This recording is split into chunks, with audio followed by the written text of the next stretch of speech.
What is going on, Colts Nation? We are back, and we are still riding this high from victory Monday, Tuesday, Wednesday, Thursday. It feels good to come off of a week one win. Haven't felt that in a very long time. Whew. And what a 11 years, win baby. too! That was awesome. I am Jeff Steckel, aka Big Stack. I have been here since the beginning, and almost the beginning since the AFC South show started. Over on the Curtis Podcast Network. I came in, I think, when there was like 80 subscribers on it, and that was a few years back. But yeah, going strong still as always. And with me, I got Justin over at Kingmaker Sports. How you doing, man? Oh man, I'm with you. Still riding that high. I don't care about the win. I'm glad we won, but dude, we didn't just win. We beat the brakes off them boys. Yeah. So Daniel Jones looked like a man amongst children. Hopefully that'll keep rolling. But we got a test, man. We got a pretty tough test ahead of us with Denver. So a little housekeeping. We are trying to get to 100 subscribers. We are at 82. We gained one somewhere along the way. We just need 18 more. I know we want to do some kind of raffle when we hit 18. So it'll be for all the people that have, every one of those 100 subscribers would be in the raffle. We just haven't really decided on exactly what we want to do yet, but something. Of course, go over to Kingmaker Sports, like, share, subscribe. They always go live. What is it? 11 a.m. Sunday morning. Help you set your lineups, dynasty, anything. They answer your questions. Who should I start? Who should I sit? So make sure trade evaluations, any of that stuff, man. Let us know your trades, everything like that. Yep, for sure. For sure. Head over to the AFC South show. Like, share, subscribe. There's Third and Teal, Titans takeaways, and or not Titans takeaways, Titans Table for Two, and that Real Texas Team podcast. They changed the name. I keep forgetting. It's just like the command. I'm going to keep calling them the Redskins. But yeah, I know you've been here since the beginning, but I got here as fast as I could, Bubba. I got here as fast as I could. For sure. Yeah. That was, it feels like an eternity ago. At that time, it was just me, Isaiah, Blake, and Curtis. And we've expanded quite a bit. And yeah, we're just excited to see what the future can bring to us. But we need your help. Getting stuff ain't cheap. Production quality ain't cheap. So yeah, if you like, share, subscribe, that definitely helps go a long way, and we appreciate it. Yeah, we're going to talk about Denver coming into Indianapolis, and it's going to be an interesting one. I mean, we gotta get injuries out of the way. I mean, I know seems like a never-ending theme with the Colts. And it's rough in some places. I don't know how Goodson's on the report. He didn't even play. Who cares? I don't know why he's still on the team. But we got Alec Pierce with a knee, but he's a full participant. Michael Pittman, glute, same thing. Grover Stewart, rest, not concerned at all. A few of the big ones. I know Latu with a hamstring, limited and did not participate.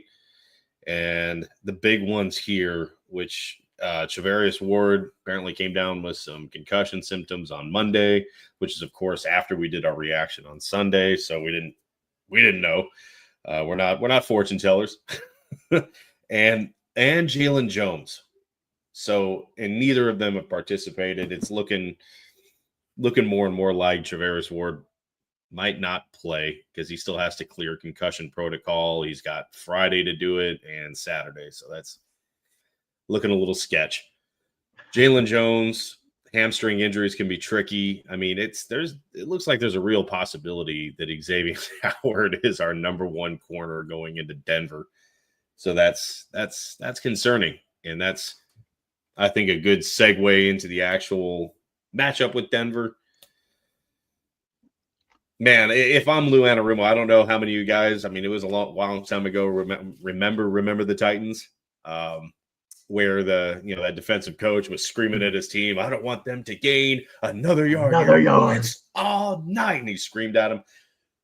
That needs to be the message. Like, this front seven needs to pin their ears back because Xavier Howard is not you saw the recipe for success against Tua. Mm-hmm. They got in his face and they scared him. And the whole game, Tua was off the whole game because from the jump you got him. And honestly, dude, I don't like that Xavier Howard hate, man. He did all right. He didn't do bad. Now, no one expects like all pro, Pro Bowl Xavier Howard. We're not expecting that. But I mean, it's not like there's better options out there. That's true. I mean, I'm hopeful because Cortland Sutton is not a slouch. I mean, he's no Jamar Chase or Jefferson, but he's not bad by any means either. He knows how to get open and he knows how to make big plays. So the big key here is teeing off on Bo Nix. I mean, he's young. Of course, Gus Bradley would have sat back and let him do whatever he wanted all day and let him get comfortable. I don't think it'll be the same story with Lou.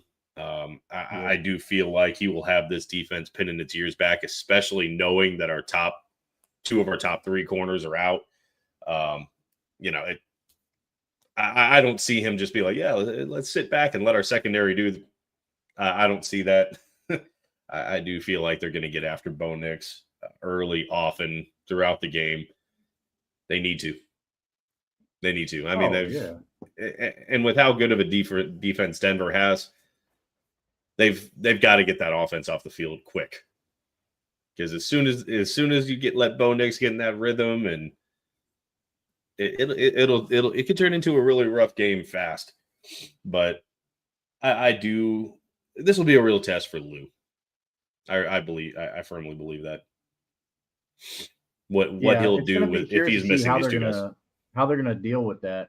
Like what matchups, who's gonna cover Surtain? I mean, not Surtain. Who's gonna cover Cortland Sutton? And Marvin Mims has come on late last season, and he's not a slouch. Marvin Mims is really good, but it took him a while to really like implement him into the offense. But Sean Payton seems to like him, so yeah. I'm not really scared of any other weapons they have. I mean, RJ Harvey can be dangerous out of the backfield for sure, but it looks like Sean Payton's still like kind of that old mindset of the veteran gets the first run. So like J.K. Dobbins, we're going to see a lot of J.K. Dobbins, which J.K. Dobbins has a lot of tread on the tires. He was just hurt a lot early on in his career, so that's why he's on his third team now. So I still like J.K. Dobbins. I think he's a threat, but I don't think this Broncos offense is that dangerous. I mean, if you disagree with me, let me know in the comments. I mean, I don't. Outside of Cortland Sutton being their real only offensive weapon. So, I mean, like I said, let me know in the comments. I'd be happy to talk about it with you. Yeah, no, I agree. I mean, I feel like they have good pieces. It's just, Bo Nix is still young. I feel like I'm not going to compare their wide receiver core to ours. I think overall, I don't think it's much of a contest there. No. I'm just saying like that Cortland Sutton, Michael Pittman, I think they're very similar skill sets, if I'm being honest, but that's not a knock on either one of them. I think Pittman is a great big body receiver, and same thing with Sutton.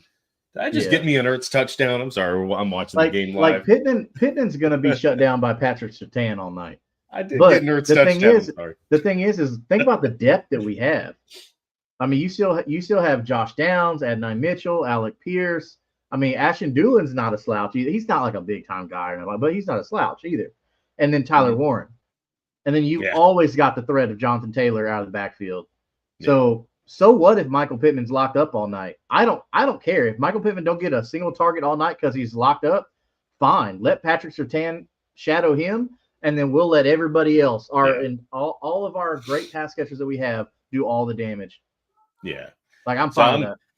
But like you said, I'm not that scared of Denver's offense. I think it'll be fine.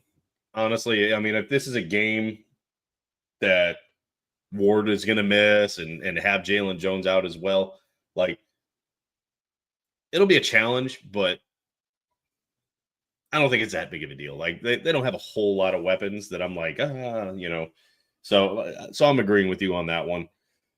They just need to do the right thing and get after Bo Nix. If they don't do that, it'll be a different story. But yeah, I don't think Lou is going to do the Gus Bradley thing. I'm not too concerned about that.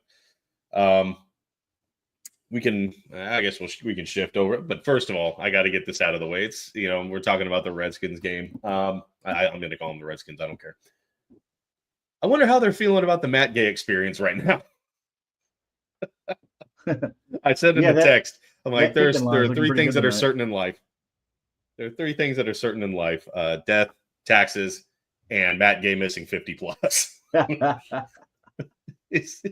And he got one doinked off the right upright tonight so far. Yeah. So that was 52, really and then good. he missed a 58-yarder. Yeah. That's So here's a anymore. nice little tidbit of info here as far as our receivers and how they're lining up so far this year. So in the slot, all right. So Josh Downs is lining up 68% in the slot, which is good. That's where you want him at. He can do a lot of damage in the slot. Alec Pierce only 12% in the slot, which is good. You don't want Alec Pierce in the slot. He's your field stretcher. But what I think is really nice is Tyler Warren, 39% lineup in the slot. That's good because now you got a big mismatch if you got Tyler Warren lining up in the slot. And he showed he can do it. Getting there, getting settled in the middle, and then catching a pass, and then gaining another 5 to 7 yards after the fact. So, like, I mean, 2% at fullback. Yeah, exactly. I mean, and as far as the first read, 30% of the time it was Michael Pittman, and the other 30% of the time it was Tyler Warren. 15 and 10 split between Pierce and Downs. So if he's looking for Pittman, that's good. If he's already looking at Pittman as his first read and then Tyler Warren as his other read, that's great. So that way we know that Pittman is going to be involved in this offense based on week 1. Now, these numbers are based off week 1, okay, everybody? So just bear with us here. We'll have more data as the weeks progress. Yeah, we have 1 week of data. Yeah, but if Tyler Warren is tied with the lead at 30% as your first read for Daniel Jones, that number I would look to see that number at 45% in that range this week. So because they don't really have anybody that can really keep up with Daniel. Well, okay, they have an outside linebacker that's really good. I forget his name, but he just signed a bigger extension. I think he's a good linebacker, but I think Tyler Warren's better. Yeah, but sorry, I want to throw that out there, like where these guys are lining up, just to kind of give you an idea that even if Michael Pittman is locked up, it's not going to make a difference at all because we've got so many more playmakers that can line up in different positions. Absolutely.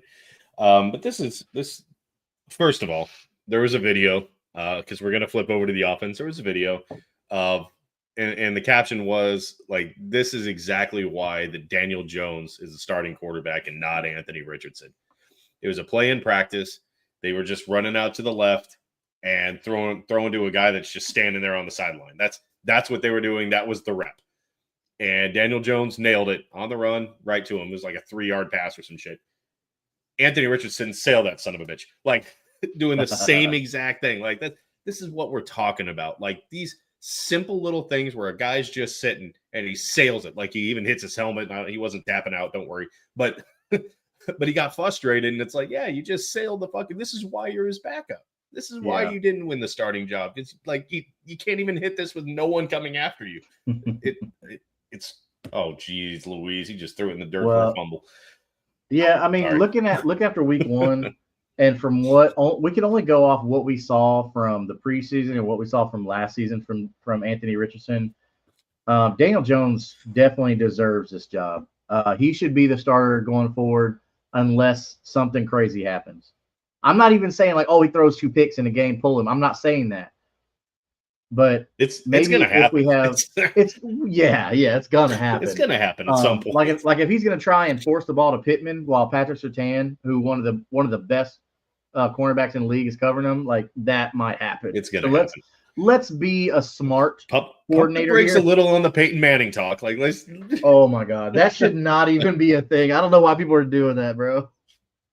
Well, I mean, it was the first game of the season. It was history. Like this is something that hadn't been done since like the 70s or some shit. Like and Peyton Manning never did it. So it's like, but no, the comparisons, please stop. Yes. It's one game as a Colt. He is not great. Peyton Manning. Let's stop overreacting here. Okay, let's calm down. Week 1 week 1 is always weird. Now he looked really good. He was sharp. He was accurate. He was on point, and he did everything he was supposed to do. Yeah. I hope it's not a matter of time before we see the old Daniel Jones or Indiana Jones. I think we got rid of the Danny Dimes for Indiana Jones, but I mean, I feel like it's a matter of time before we get the old Danny Dimes, hopefully not. Look, is he going to slip up from time to time? I think so. Yeah, we're not expecting perfection, but you and I talked about it on this show multiple times that all he needs to do is just get the ball to his playmakers and let them win the game. And that's something that Daniel Jones got a lot of praise for this week across all platforms. The major platforms, the major shows like your NFL networks, your ESPNs, all that stuff. They were crediting him with doing that, not putting the game on his back, letting everybody else spreading the ball around. They were giving him his props on that. Mm-hmm. So, and there's a couple things that I wanted to talk about. The first thing being, I've been saying, obviously, since Andrew Luck left, I wasn't on this AFC South show, but I came on. I think it was the Wentz year. I might have been on that. I can't remember, but all I've been asking for is just a quarterback that just doesn't fuck it up.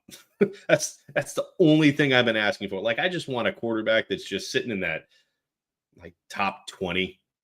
Like, that's all I've been asking for. Just mid performer. That's all I've been asking for. Just someone that just doesn't lose the game. Yeah, and we haven't had a game manager. Just be a game manager. That's all we need.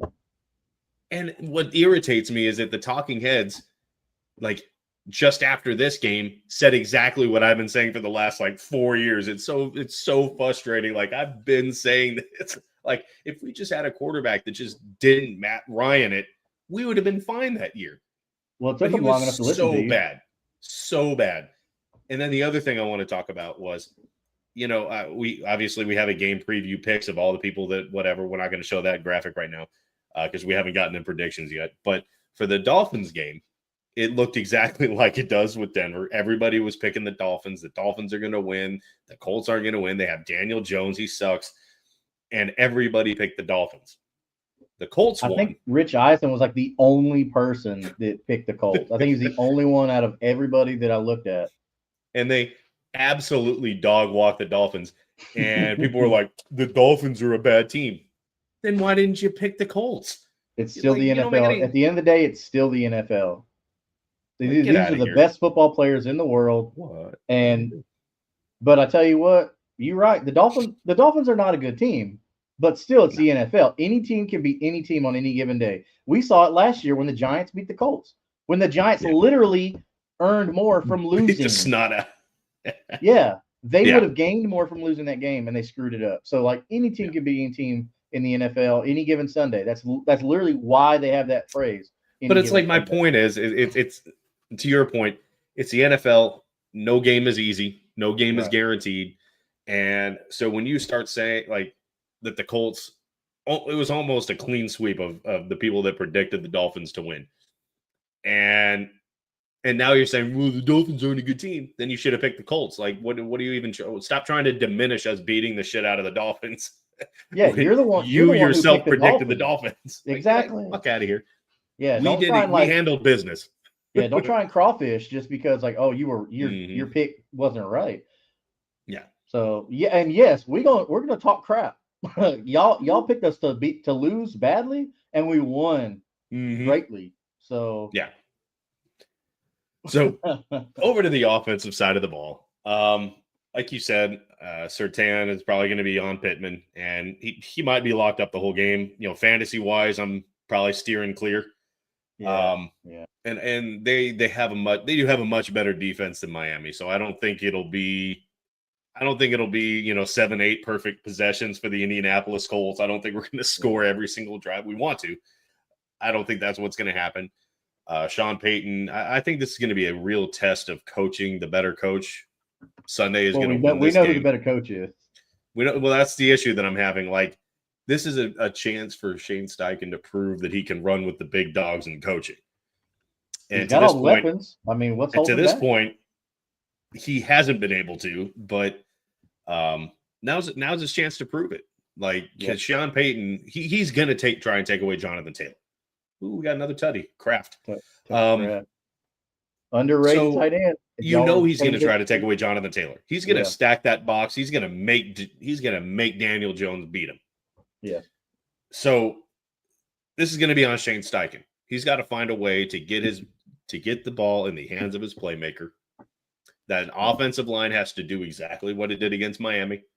That pocket was perfect, like most of the game. I think he had 2 pressures or so. I can't think remember how many total pressures. this is a perfect game to pull out your quick attack. Like, Yeah. use that quick attack. Use Jonathan Taylor out of the backfield. Use Josh Downs. Use Tyler Warren. Use these guys quickly, because if you're going to lose Michael Pittman, make peace with that to say, okay, let's just use him as a body that's going to be on the field, right? Because you don't want to take Pittman off, and then now you've got Surtain covering Alec Pierce. Well, so you don't want that. There are 2 things that you can do against Sean Payton. If he's going to take away Jonathan Taylor or try to take away Jonathan Taylor, that's going to be the focal point of his defense. So you use that against him.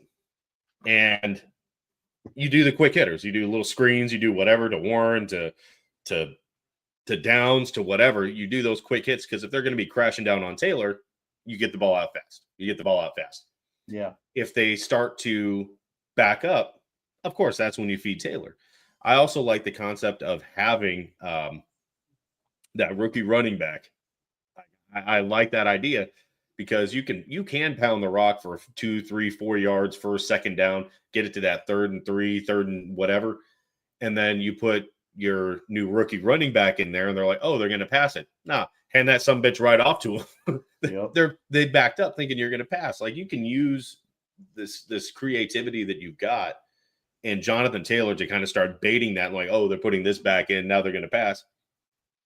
Like, this is where Shane Steichen is going to have to prove that he can run with the better coaches in the league, because we know what Sean Payton's going to do. He's got to find a way to counter. Like, this shit's chess, it's not checkers. If he's forcing it, and a lot of the time he's been playing checkers. yeah, and losing at checkers, not winning at checkers, but losing at checkers. This motherfucker's not even winning at tic-tac-toe. Yeah, exactly.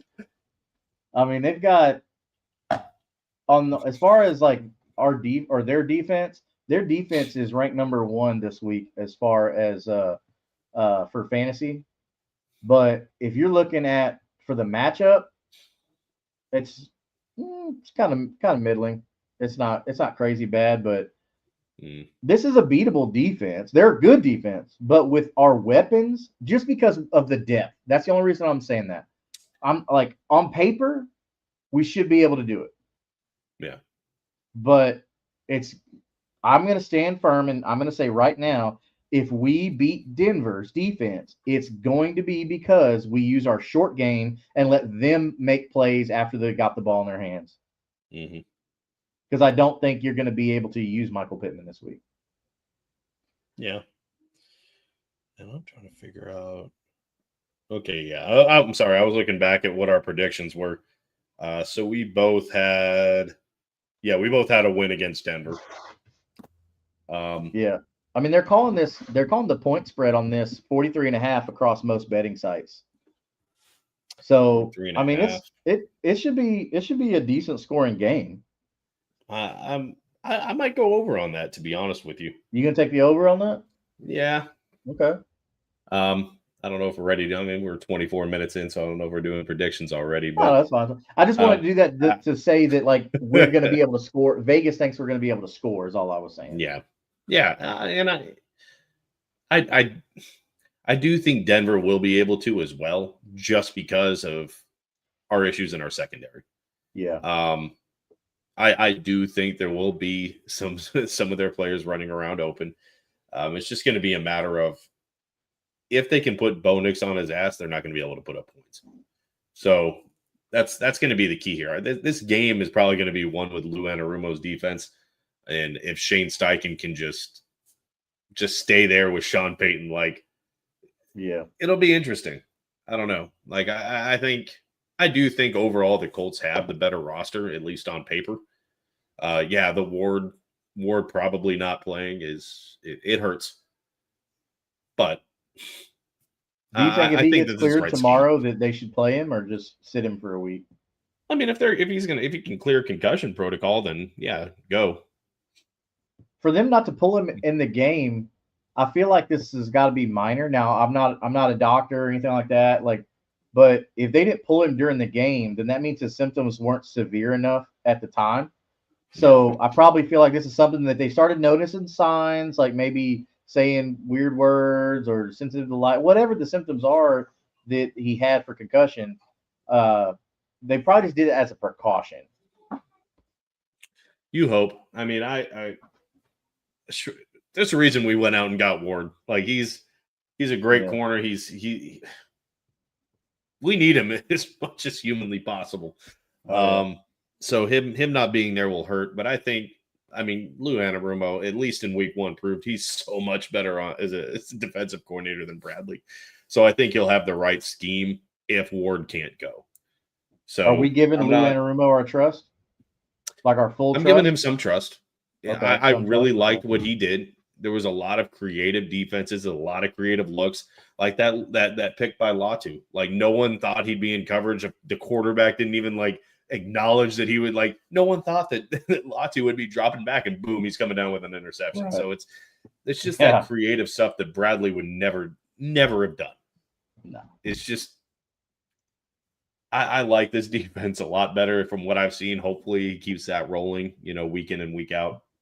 But yeah, this game is definitely going to be won by that defense and Shane Steichen's ability to create plays with Jonathan Taylor. Yeah, I'm gonna go ahead and give some trust here. He earned it in week 1, so I'm gonna give him a little bit more than normal. Yeah. So we'll see. But Sean Payton knows what he's doing. Sean Payton is probably I would put him as a Hall of Fame coach. Yeah.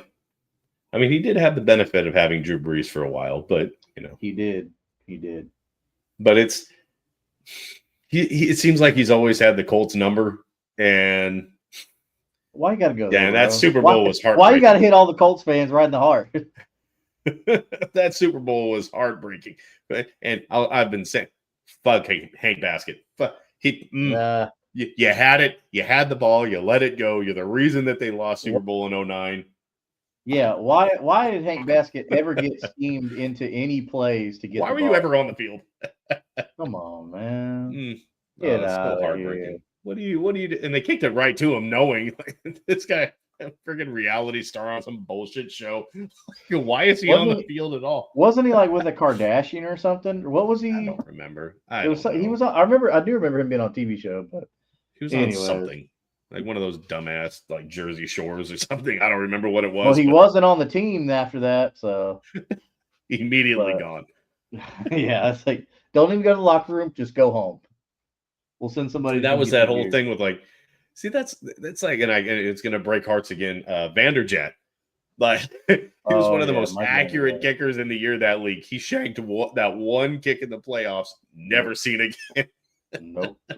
You can't tell me that Peyton Manning wasn't in charge of the staffing. He probably said, "Yeah, we're getting rid of this motherfucker." Well, you heard what Pat McAfee said. Like, if he didn't want you in his huddle, you better get out of his huddle. Get out. Oh yeah, he told that one receiver. It was Austin Collie. I think it was Collie when Collie was a rookie. Yeah, he like dropped the pass or whatever like that, and he said he's like Peyton like asked him or something like, "What are you doing in my huddle?" And he's like, "Oh, I'm in." He's like, "No, you're not. Get out." No, you're not. He went to the sideline. The coach was like, "What are you doing? You're in." No, I'm not. Peyton. He told me I was out. He told me I was out. He told me I'm out. And that's why that right there is like why I argue so hard about Peyton Manning being the GOAT as far as like a true quarterback, because he ran his offense. He called his own plays. You can recommend to him what he's going to do, but Peyton always had that deciding factor. Is like, am I doing this or am I changing this? Now, don't come at me and say, "Oh, that's called an audible." No, the easiest job in the NFL was being the quarterback's coach for Peyton Manning. Because what are you going to teach him? If anything, now outside of his first 5 years. Right, outside of his first 5 years, like, what are you going to teach Peyton Manning? Not a damn thing. You're learning from Peyton Manning for your next job. Yeah, you're riding that coattail. You're riding that coattail to an offensive coordinator job. Manning. Yeah, these coaches. That's what they got to say. If you're an offensive coordinator for Peyton Manning, you're riding that coattail to a head coach job, so you can screw that up. Yeah, but he's like, "Well, what's on your resume?" I was Peyton Manning's quarterback coach. He taught me so much. Yeah, I learned from the great one. I learned from the GOAT, Peyton Manning. Yeah. Oh shit. Um, but yeah, I mean, I think it'll be a good game with Denver, but it being a home game in Indianapolis, they're riding a high. Um, yeah, I like Indianapolis's chances.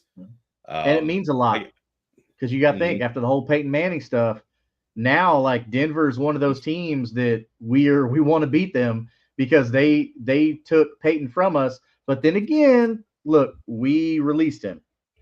I get that. But it's like he went to your team and won, so forget you guys. Y'all kick rocks. We want to beat you every week, every time. Yeah, so, and I still remember that playoff game where Andrew Luck went into Mile High and we got the win against him. That was a special game, man. That was our Super Bowl that year. Pretty sweet, yeah.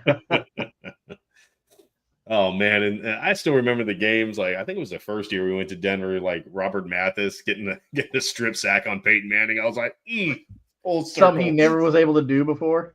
It's like I finally hit Peyton Manning. Well, it's like week 1 where you had Bobby Wagner who was going against Russell Wilson. He's never been able to sack Russell Wilson, and he did it for the first time. So he was pretty excited about that. He's like, yeah, I always wanted to hit that fool. Yeah, I never got to Peyton Manning, and I finally got to do it.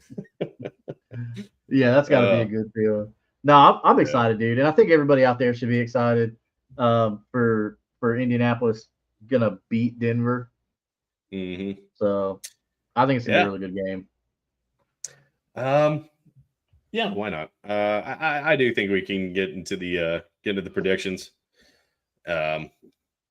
Oh yeah, and we forgot to mention we got a little boss Ursay. Oh yeah, down at the bottom, bro. She's out there on the sideline. She's being very involved. But the thing is from everything, she's not being like Jerry Jones involved, where she's like telling people what to do. She's just absorbing knowledge and she's learning. Not that she hasn't been around the team her whole life. Now, I know there was somebody out there, I'm not going to drop their name, but somebody that I used to enjoy watching their content, but they were kind of talking crap about her, saying like, oh, she ain't a coach. She don't know what she's doing, this and that. But then his co-host was like, no, dude, like she's been around football since birth.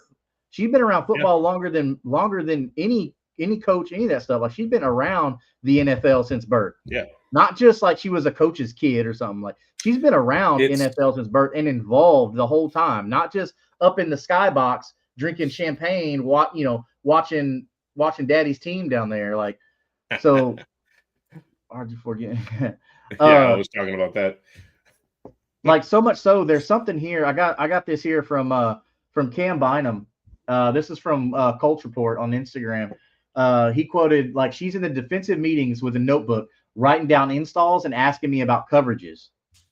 So, dude, she's learning from her players, not just listening to whatever, her employees tell her, whatever her coaches tell her. Like, she wants to know, hey, from the player directly, the person on the field, hey, what are you seeing? What kind of knowledge do you bring to this? And I think that's really cool. Yeah. Like, do you really think Jerry Jones is asking that question? And if you know, like, anything about management, leadership, like there's something called being able to hold people accountable and responsible for the things that they do. Yeah. If you have no understanding of your business or whatever it is you're in charge of, you have no way of holding anybody accountable because you don't know what the hell is going on or what they're talking about. Yeah. So her doing this and being on the sideline and being involved like she is, it isn't like a control thing, like a Jerry Jones, like here's my football team and I'm going to die. And like, that's not what it is. This is, I need to know what's happening so I know if they're full of shit. Like, I need to know and understand. And also I've been around it for long enough. So I want to know who I need to hold accountable and who's doing what they're supposed to be doing. Right. So I have no issue with her. She's the owner of the goddamn team. She's the owner of the team, and she can be wherever she wants. If she wants to have a headset on, and how can you be mad at her for choosing to be on the sideline with a headset on? listening to every play, listening to what the quarterback like. She's got every line of communication in her headset, so she knows was it the receiver ran the wrong route, and not holding, let's say, Daniel Jones accountable for that. Say, oh, well, Daniel Jones threw a bad pass. No, the coordinator called this pass, and if she's in these meetings, then she's going to kind of pick up on, hey, this word means this receiver is going to run that route. Oh, wait, that receiver didn't run that route, so it's not on the coordinator or my quarterback. That's on the receiver. Or vice versa. Is my coordinator making a bad call, going for it on the one doing a pass when you really need to be running the ball? Shout out Marshawn Lynch. You know, like Jerry, you're right, man. Jerry's a different situation. That's a control thing. Carly Ursay, that's not a control thing. For her, it's a knowledge thing. She wants to be tapped in and understand how her team operates. Dude, all I'm going to say is I needed 35 yards for Terry McLaurin, and he's at 29. If I can't get 35 yards from McLaurin, I'm going to blow a gasket. Hey, they got the ball right here. There you go. There's some more yards from Scary Terry. That's all I needed. So I won by $11. There you go. There you go. Good stuff. I place other ones that are not going to hit, but at least I won my money back on that.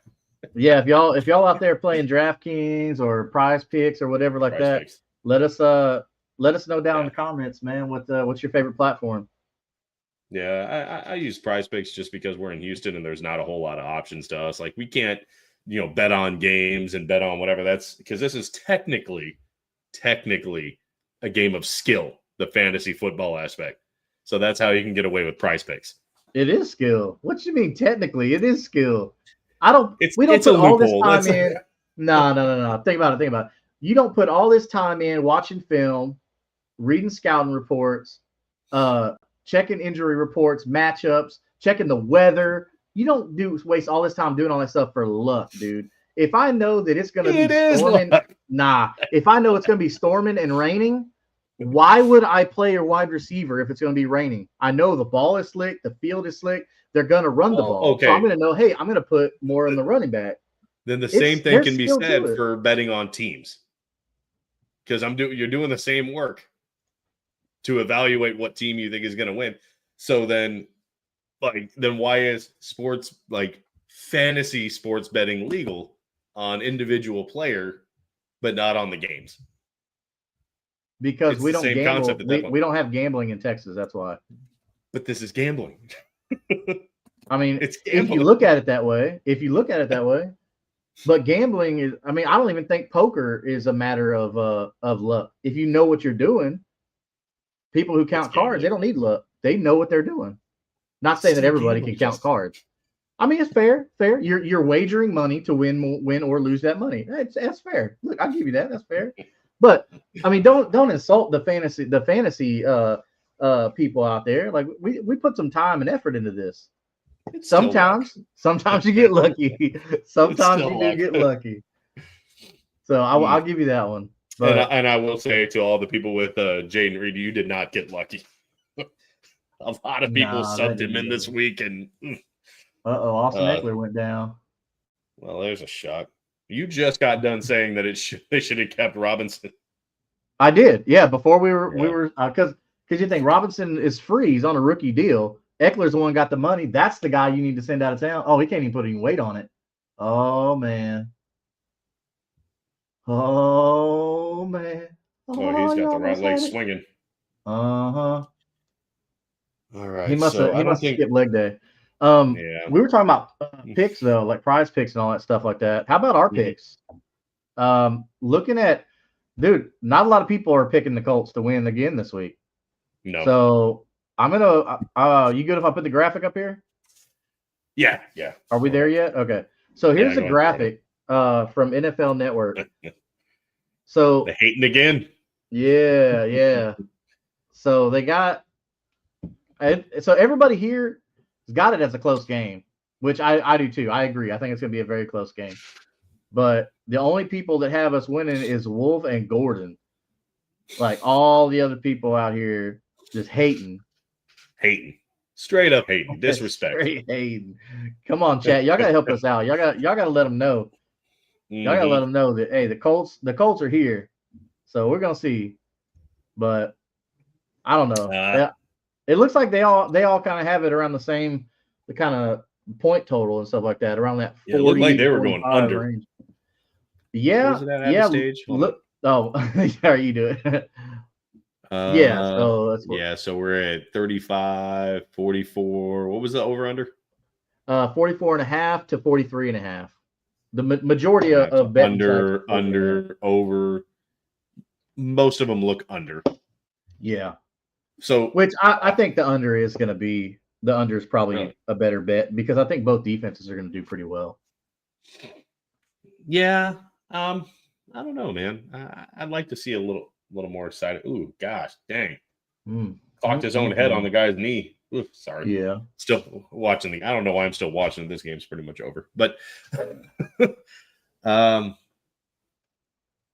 yeah, I'm not going to get 2 touchdowns from him and another one from Love. Anyway, it's over for me too. Ooh. Yeah, Jaden Daniels looking like he's in prime sophomore slump. Yeah, Week 2, it's not rough. looking great. Oh, he just that's another Anthony Richardson pass. Oh, got it. Well, got the flag. Yeah, that's all you need. So what are we thinking? On our predictions here? I'm gonna say Colts, and it's a close game. But I'm gonna go with that over. Like I said, I'm gonna call it at about 51 points. So I'm gonna say 27-24. Dude, I got the exact same thing. No, I thought you were going under. I got it. No, what? I did? Oh, I thought you said you were going under. No, it could go under, but I wrote down 27-24. It could easily go under because the defense is going to show up, but that's what I wrote down is 27-20. I wrote that down yesterday, actually. We didn't, and I promise we didn't discuss it. No. We didn't say anything. It was just I don't have anything written. I don't have any notes. I'm just like, I think it'll be a good defensive game, but I think they're going to put up some points though. But yeah, 27-24.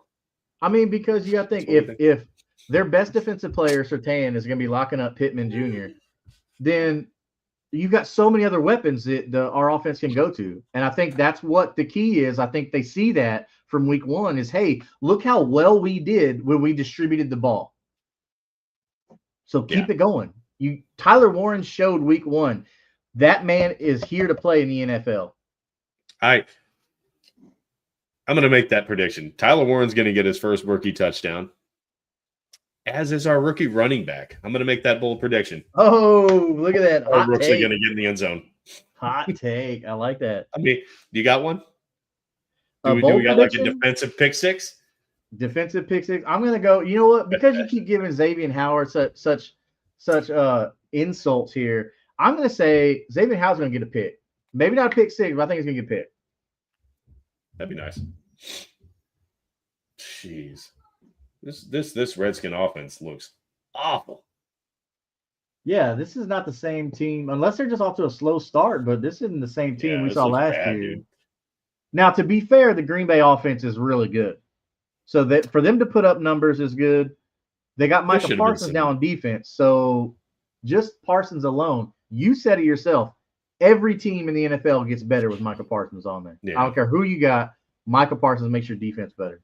Like, he's hurt, and I don't think he's played he hasn't been an every down guy in this game. But yeah, this isn't all him. Like, Jaden Daniels has been wildly in it. I mean, look at this. That's just not good. No, not at all. Like, that is not a place where you take a sack, you throw it away, dude. What are you doing? Like, you got to be better than that. This right here will tell you, like, what decision is he gonna make? You got to give your guys a chance. You're down 17. You can't take a sack there. And that's the guy right there. It's going to depend on Cliff Kingsbury. Like, I like his offenses. He's got the weapons. I don't think they made a smart choice of getting rid of Brian Robinson, but no. I mean, it's not. This could come back to bite you in the butt, man. Look, all I'm saying is I'm sitting on Brian Robinson. Look at that. Look at that. Get him down. Oh, touchdown. Okay. Good. I need Daniels to get a touchdown. But you know what? They still Yeah, they're still in a bad spot because now they're going to come down and just kill the clock. Yeah, But 250, they're that's a gonna have lot to of time, onside man. kick. Going for Yeah, 2. There we go. Okay. Yeah, well, I mean, All we'll right, see put what you they down do. 9. I don't know why you go for 2 here. I don't think it really makes a I've difference. noticed a lot of teams have been going for 2. But with the PAT being not so far, but further away, I mean, it kind of makes sense to go for 2 because your odds are higher. Because if you're playing Moneyball with it, the odds are you can get 2-point conversion from the 2-yard line. Especially when your kicker is Mad Gay. Yeah, that's probably it. He's probably like, That's probably why they're doing it. We ain't doing that. Oh, holding. Woo! Look at that. Look at that. Ooh, Christian McCaffrey. The healthy McCaffrey brother. Yeah, they just better hope it's not a hold, man. If it's a hold. Oh, offsides, really? Oh, yeah, the defensive end. Yep, the defensive end jump. Yeah. So, yeah, touchdown. There we go. There we go. Got us a ball game. HTTR, baby. Oh, the Washington Redskins have 2 points. So now they say it's got to stop them and go down and do it again. Yep. But this time, throw it to McLaurin. Yeah. The only problem is though, like you said, it's a 9-point game, so they're gonna have to score, get the 2, and then like you got to stop them quick and then score quick. Yeah. So this is a tough predicament. Can it be done? Yeah. All I'm saying is that I'm keeping Brian Robinson on my bench, man. He's backing up Christian, and it's a matter of time. It's a matter of time before Brian's RB1 in San Francisco.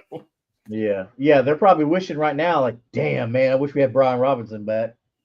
Eckler goes down. You gave the guy away for a 5th or 6th round pick. So my thing is what are you thinking, man? You gave away a good, serviceable running back for a 5th or 6th round pick. And then now, who was on a rookie deal that wasn't going to cost you much if you had to extend him because he wasn't like a top performer, but he was a good running back to have. Who cares if Ja'Cory Krosky-Merritt became your starting running back? Who cares? That kid's on a rookie deal too. So you cut Eckler, save some money, or trade him. Onside. So, because they have to declare now when they do an onside. Yeah, they're doing onside kick. Matt Gay's probably going to kick it out of bounds or something. I don't miss him being the Colts kicker, man. There's a hop. Oh, come on. Oh well. All right, I gotta wrap it though. I gotta be up at 5 in the morning. So y'all be good people. Make sure you like, share, subscribe. Help us out get to 100. Go over to Kingmaker Sports _DFF. Do the exact same thing. And as always, Sunday mornings at 11, tune in. He'll give you all the fantasy advice that you need and answer questions. Head over to this AFC South show, Titans Table for 2, that Real Texas Team podcast, Third and Teal. Show some love to everybody. Spread it around. Need it now more than ever. But as always, let's get this win, Colts, for the shoe, baby. We be blue. Hey, we'll ride that blue wave all season. Mm-hmm. We'll see you all, hopefully, Sunday after a Colts victory against the Broncos. Y'all be good people. We'll see y'all in a few days.